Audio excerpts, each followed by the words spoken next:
Alors salut et bienvenue dans la suite de cette formation dans laquelle nous allons apprendre à écouter les requêtes des utilisateurs grâce au URL. Donc, top, c'est parti.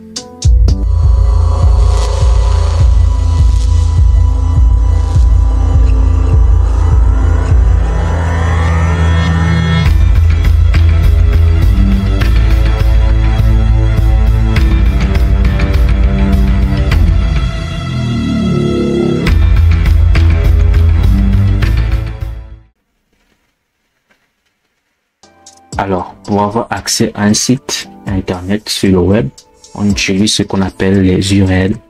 Donc, U qui signifie uniforme, R qui signifie ressource, L qui signifie locator. Donc, Uniform Resource Locator. Voilà. En fait, ce n'est rien d'autre que l'adresse du site web en question. Un petit exemple. Ici, j'ai une adresse URL, l'adresse du site internet, une adresse URL. Voilà. Donc ici nous allons apprendre, dans cette vidéo nous allons apprendre comment transmettre les données entre les pages via PHP, via un formulaire, nous allons apprendre également comment est constitué l'URL. Ok. Donc, déjà pour la constitution de l'URL, nous allons prendre ceci. Supposons que nous ayons deux pages, index.php et bonjour PHP. Ok. Donc, moi je suis l'utilisateur et moi je vais envoyer les données vers cette page. Ok. Donc, comment je vais m'y prendre? Donc, le navigateur va utiliser ce qu'on appelle les URL. Donc, les URL, c'est tout simplement l'URL ici, de rien d'autre que celui-ci, ce qui est en haut ici. Donc, ici, vous voyez le point d'interrogation. Ensuite, il y a nom, qui est égal à du pont. Ensuite, il y a un commercial. Ensuite, prénom, égal Jean. En fait, ici, le point d'interrogation ici, sépare en fait la page des paramètres. Donc, qu'est-ce que cela signifie? Ça veut tout simplement dire qu'ici, en fait, j'ai ma page actuelle. C'est-à-dire, si vous êtes sur une page, sur un site, c'est votre page actuelle. Donc, dans l'URL, le point d'interrogation va tout simplement séparer cette page des données qui vont transiter via cette URL. En fait, le rôle même de l'URL, c'est de faire transiter les données. Voilà. Donc, lorsqu'on veut envoyer, par exemple, les données d'un formulaire d'une page à une autre, ce sont les URL qui sont utilisés pour pouvoir faire transmettre ces données. Donc ici, donc le nom, c'est le nom du paramètre. Du pont, c'est la valeur du paramètre. Et lorsqu'on met le et commercial, en fait ici, c'est tout simplement pour séparer les paramètres entre eux. Donc il peut y avoir autant de paramètres que l'on le souhaite, mais il est conseillé de ne pas dépasser les 256 caractères. Mais de nos jours, les navigateurs qui prennent au-delà. Mais il n'est pas conseillé de dépasser les 256 caractères dans les URL. Donc ici, j'ai une page de départ, une page de destination qui vont communiquer via une URL. Donc ici, le point d'interrogation sépare la page de destination aux paramètres. Pardon. Et donc ici, le point d'interrogation sépare la page de départ des paramètres qui vont être transmis à la page de destination. Ok. Nous avons pour moi également voir ceci. Je vais voir.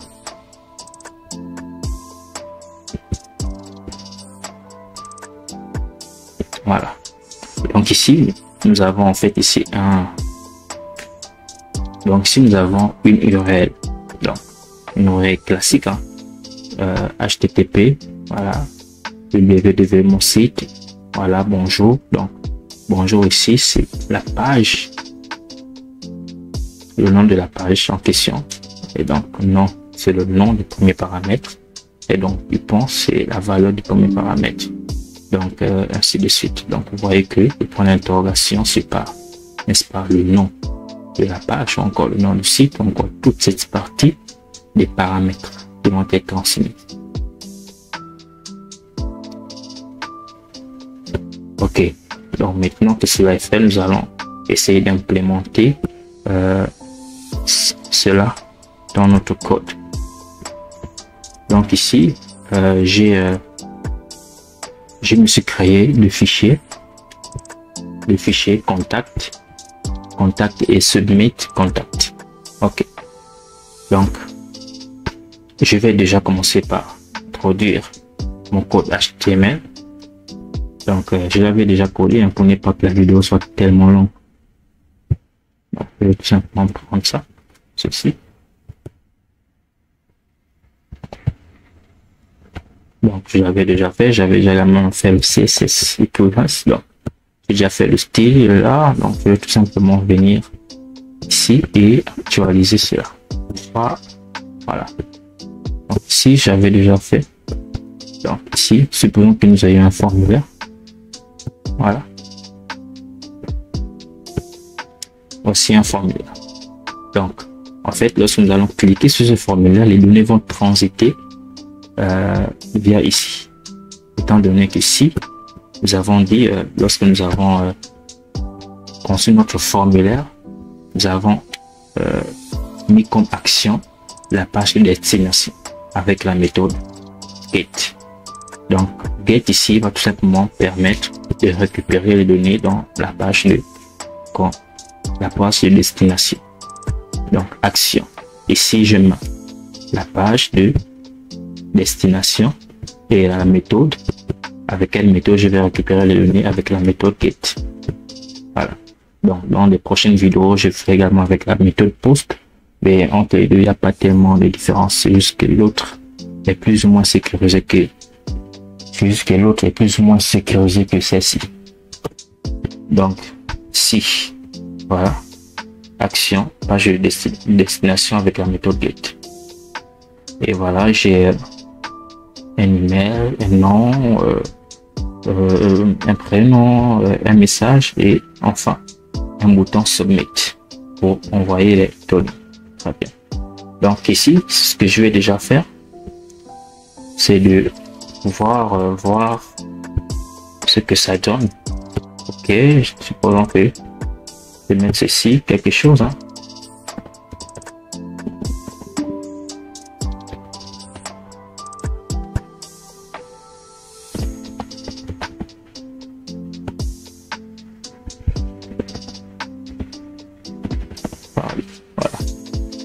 Donc là, j'envoie et voilà. Et donc ici, ça atterrit. Donc ici, vous pouvez le voir que c'est la page vierge. Submit contact. Donc vous pouvez voir ici avec moi l'adresse URL avec toutes les données.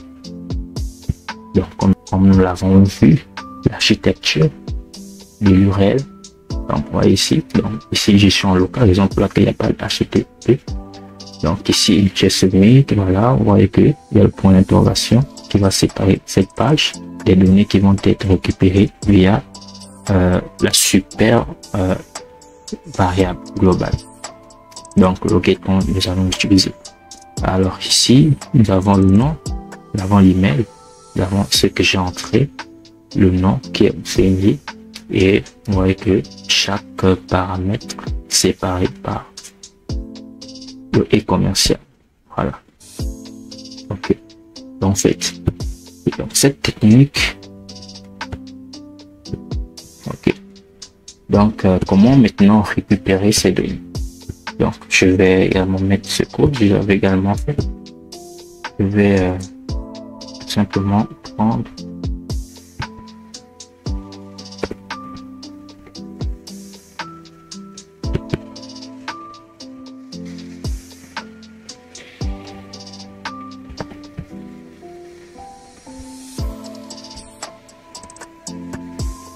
voilà, moi je vais prendre ceci et je vais mettre ça ici. Alors, nous avons dit que pour pouvoir récupérer, ces données en question, il va falloir que nous puissions utiliser la super variable. get. Donc, ok. Donc ici, j'affiche tout simplement chacune des informations qui transitent via l'URL. Donc, le get ici permet de récupérer ces données. En fait, le get, en fait, ici, correspond à un arrêt. Lorsque je viens là, j'actualise, hop. Donc, toutes les données qui sont ici sont actuellement là. Donc, l'adresse email, le nom, la nuit. Donc, qu'est-ce qui s'est passé? Donc, là, je retrouve. Donc, ici, j'ai rentré mes données. Et de l'autre côté, je les ai récupérées via l'URL à partir du get. Ok. Donc,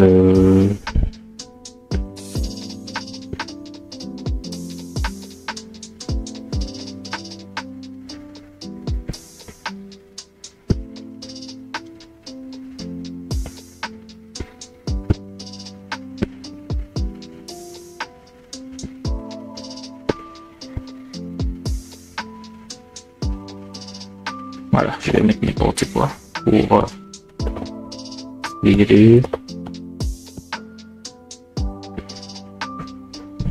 Ok. Donc ici, nous avons affiché toutes les données. Donc, maintenant, regardez. L'inconvénient avec cela, c'est parce que l'inconvénient avec ça, c'est qu'on peut venir ici et venir modifier ceci.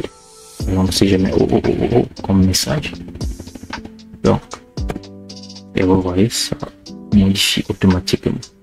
Donc, en fait, le get va tout simplement prendre cette valeur et la stocker ici.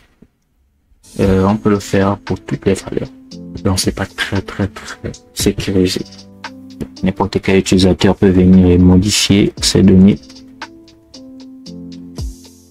Voilà. Donc, ce qu'on va faire ici, on peut également changer, par exemple, la valeur du paramètre.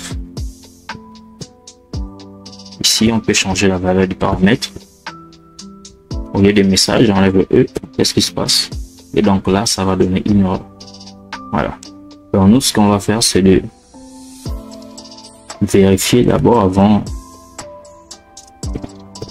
Nous allons vérifier ceci dans le code.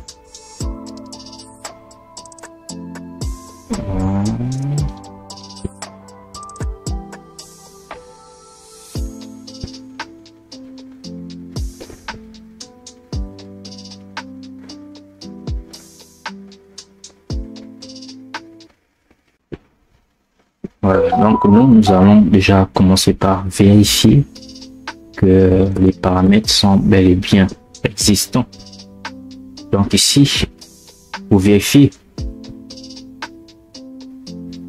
cela, nous allons utiliser ce qu'on appelle une fonction i7. En fait, ici, la fonction i7 permet tout simplement de vérifier si une variable existe. Voilà. La fonction i7 permet de vérifier si la variable existe. Étant donné qu'elle permet de vérifier si la variable est bel et bien existante, nous allons poser des conditions sur les différentes valeurs. Donc ici, en fait, ces paramètres ici correspondent au name que vous avez mis ici dans vos inputs. Donc veillez à ce que les noms soient bien respectés. Voilà. Donc nous allons tout simplement récupérer ces noms-là, ces names des inputs, les names des inputs. Donc ces names des inputs correspondent à ceux que nous vérifions ici. Donc ça correspond aux variables que nous testons. Donc i7 va vérifier si ces variables sont bel et bien existantes. Donc ici, get data. Donc ici, j'utilise ceci. Donc cette variable, je l'appelle get data et je vérifie si toutes ces variables existent. Donc en utilisant cette condition, donc le signe de la différence. Donc voilà. Donc nous allons tester cela. Voilà. Je vais mettre quelque chose. Voilà. et je soumets. Voilà. Donc, on fait ici, je vais essayer de modifier un paramètre. Donc, ce qui appelle encore les variables en question. J'enlève ceci. En fait, le message d'erreur est censé s'afficher après ça. Voilà. Donc, il faut maintenant faire CML. Voilà. Voilà, c'est parce que j'ai mis. Il suffit d'ajuster un message. Donc, il suffit d'ajuster un message. Il suffira tout simplement d'ajuster le message. Information invalide. Ok. Ok, si j'essaie de modifier près non, oui, je mets non au lieu de non. Information invalide. Voilà. Donc ici, nous vérifions tout simplement. Voilà. Donc ici, nous checkons les informations, les paramètres, pour que l'utilisateur ne puisse pas modifier ou pour qu'une personne malveillante ne puisse pas venir modifier les informations. Ok. D'accord. Donc maintenant, ce qu'on va faire là, c'est ceci.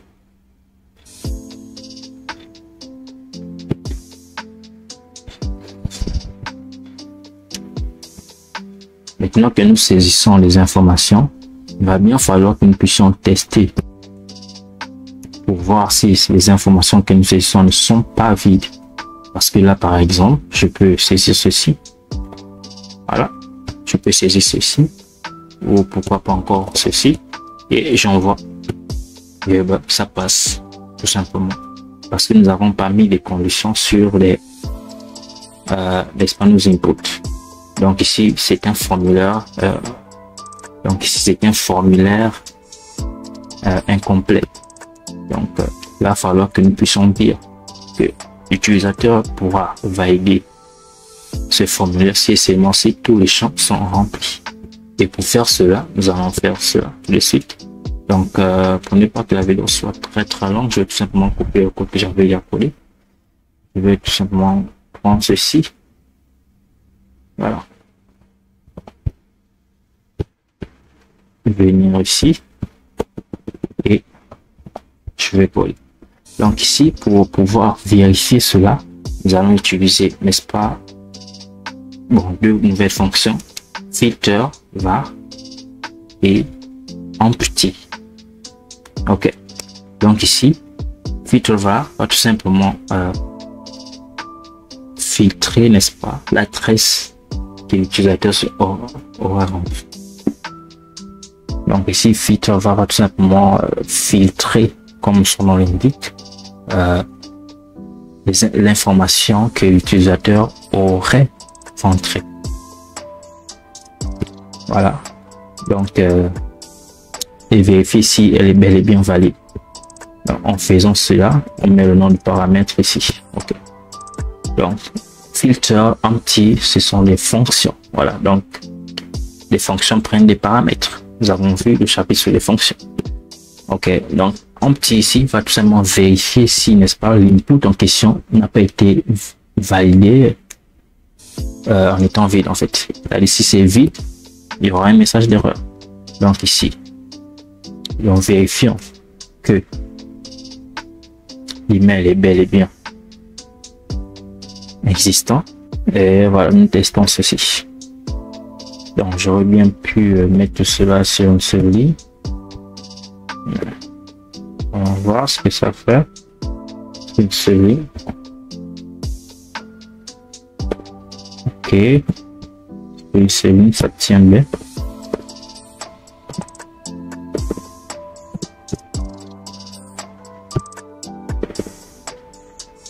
Voilà. Ce sont des conditions ou logiques. Donc, voilà.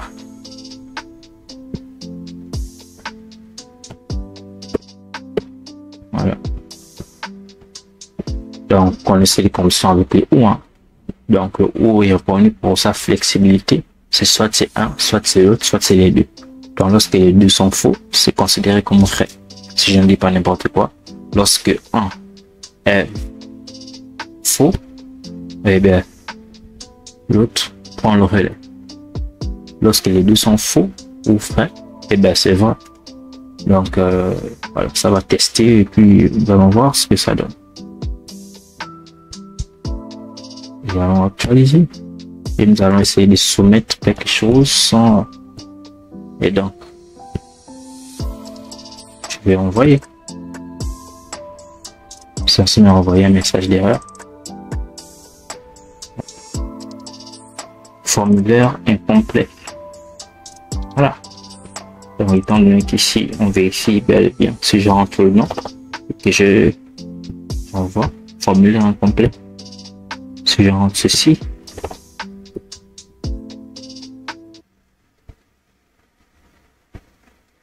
et que j'envoie formulaire incomplet, c'est lorsque je vais tout remplir maintenant que j'envoie que ça va bel et bien fonctionner. Ok, donc ici je peux bel et bien modifier mes valeurs, hein. Donc dans les prochaines vidéos, nous allons voir comment masquer ces valeurs pour qu'elles puissent être plus ou moins sécurisées. Voilà. Donc dans cette vidéo, nous avons appris à transmettre les données via les URL. Nous avons vu comment est constituée une URL. Donc nous avons dit que l'URL signifie Uniform Resource Locator. Donc ça correspond tout simplement à l'adresse du site. Donc ici j'ai une URL mais locale. Voilà. Donc nous avons également vu comment transférer des données entre deux pages ou sinon entre plusieurs pages. Parce que si vous pouvez le faire avec deux pages, c'est que vous pouvez faire avec plusieurs pages. Donc de celle-là vers une autre page, de l'autre page vers une autre page, et etc. Donc via l'URL. Donc nous avons vu que voilà. Donc la variable get permettait tout simplement de récupérer les données qui transitent via l'URL sur la page de destination. Tout simplement. Et nous avons testé les conditions d'assignation, les conditions pour pouvoir transmettre certaines données. Donc ici, on ne permet pas que l'utilisateur puisse modifier les paramètres. Donc on vérifie que les paramètres sont bel et bien, correspondent bel et bien. Également, on vérifie que les inputs et tout le reste ne sont pas vides. Et voilà. Je pense que et ici on affiche tout simplement les différents paramètres que l'utilisateur remplit en utilisant balise PHP et voilà. C'est pas tout pour les prochaines vidéos.